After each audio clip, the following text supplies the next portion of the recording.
Okay, so if it's not obvious already, this evidence can no longer be ignored. We need to pay attention to it, and even as far upstream as possible.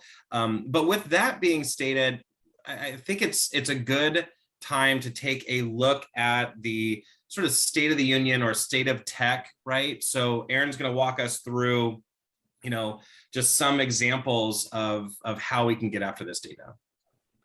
Yeah, and so this is a chart just, basically based on kind of what we know today, and all of this may be changed as soon as tomorrow, with how quickly everything is kind of changing. But I think it really does highlight the idea of, some of the base things of things like standard messaging apps, iMessages, Android messages. Those are things that we can pretty easily collect these days. And, it now extends to things like Teams and Slack. You will notice that we've got some of these in yellow, and it's interesting to look at some of these and understand, kind of to the point of the hyperlink conversation, which is the fact that, for Microsoft 365, yes, we can collect things like email, but we all know Microsoft 365 is such a monster as far as the applications that exist there.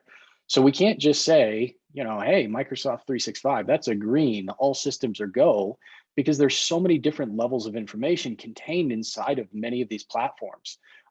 Things like, is your case truly driven towards email, or does it also include end user activity, where we need to go in and dig into the Microsoft 365 audit logs? Jerry mentioned E5 licensing. There's different levels of licensing with these cloud-based tools, which give you different levels of access and different levels of ability to pull down different types of information.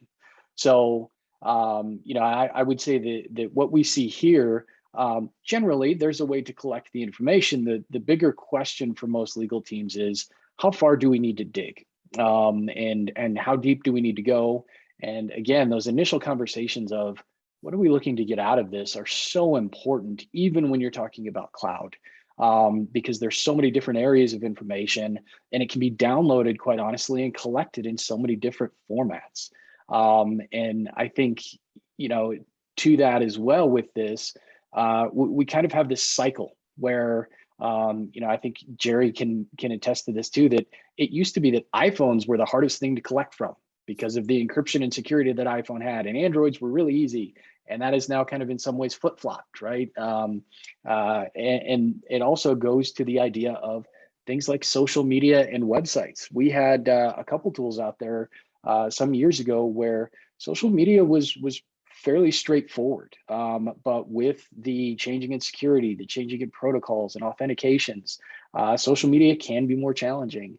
And the same goes with websites. It's intriguing to me that we have seen far more requests recently for website-based information and data, which has really been a challenge. The idea that we talked about of part of our job is not just collecting the data, but it's how do we present that to legal teams in a visual format, which really gives a representation of what the data is saying, is much more difficult when we look at things like financial-based websites, CRMs. We've had quite a few kind of what I would call non-regular CRMs, not the necessarily, hey, I've got Salesforce, but kind of smaller CRMs where really what you're getting at is data.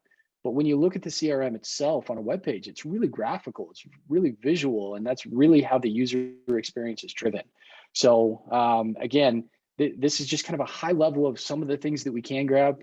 But who knows, tomorrow it may all change, and we may be adding new categories and kind of modifying how this looks entirely.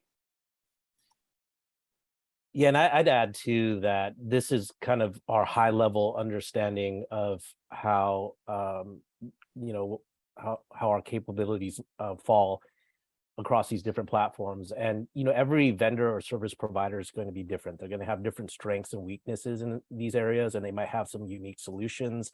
But you'd be hard pressed to say that, one vendor has all of these things licked and marked in green, right? There's a lot of R&D that goes into solving these problems. And, there's different focus areas for different service providers, depending on the clients and what they're asking them to do. So it's kind of like the, what's the the most common requests that they're getting. So, for Slack and Teams, there's different approaches.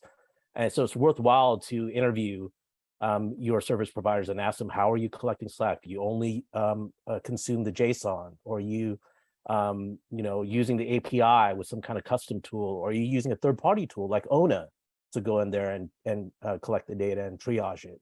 There's different ways to approach each of these platforms, and they all have different ramifications for the downstream processing.